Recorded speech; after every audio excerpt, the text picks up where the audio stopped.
രാഹുൽ മാങ്കുടത്തിലിനെ ചൊല്ലി ഭരണ പ്രതിപക്ഷ പോര് മുറുകുകയാണ്. രാഹുൽ മാങ്കുടത്തിലിനെ ഒളിപ്പിച്ചു നിർത്തുന്നത് കോൺഗ്രസ് നേതൃത്വമെന്നാണ് CPM സംസ്ഥാന സെക്രട്ടറി MV ഗോവിന്ദൻ ആരോപിച്ചത്. എന്നാൽ രാഹുൽ എവിടെയെന്ന ചോദ്യത്തിന് തന്റെ പോക്കറ്റിലില്ല എന്ന പരിഹാസ മറുപടിയാണ് KPCC അധ്യക്ഷൻ സണ്ണി ജോസഫ് നടത്തിയത്. അതോടൊപ്പം ഈ രാഹുൽ ഇനി കോൺഗ്രസുകാരനല്ലെന്ന് ഉറപ്പിച്ച് പറയുകയാണ് K മുരളീധരൻ. അത് ഇനി വെളിപ്പെടുത്താനിടയുള്ള നിരവധി കുട്ടികളുടെ വെളിപ്പെടുത്തലിൽ വരാനിടയുള്ള ഭവിഷ്യത്ത് ഒഴിവാക്കാൻ ഇപ്പോൾ കിട്ടിയ ഏരിയ തന്നെ ശരിപ്പെടുത്തണം എന്ന മാനസികാവസ്ഥയിലാണ് കാര്യങ്ങൾ കൈകാര്യം ചെയ്തത് കോൺഗ്രസിന്റെ സൈബർ സെല്ലും. എല്ലാ കേസും അതിന്റെ വഴിക്ക് പോട്ടെ.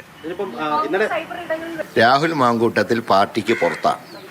ആ രാഹുൽ മാങ്കൂട്ടത്തിനെ അനുകൂലിച്ച് ആരെങ്കിലും എന്തെങ്കിലും പറഞ്ഞാൽ അതിൻ്റെ നിയമ നടപടികൾ അവർ തന്നെ നേരിടേണ്ടി വരും. ഒരു തെരഞ്ഞെടുപ്പ് പടിവാതിൽക്ക് എത്തി നിൽക്കുമ്പോൾ ചർച്ച ചെയ്യേണ്ട വിഷയമല്ല ഇത്. കാരണം ഈ രാഹുൽ മാങ്കൂട്ടത്തിൽ ഇപ്പോൾ പാർട്ടിക്കാരനല്ല.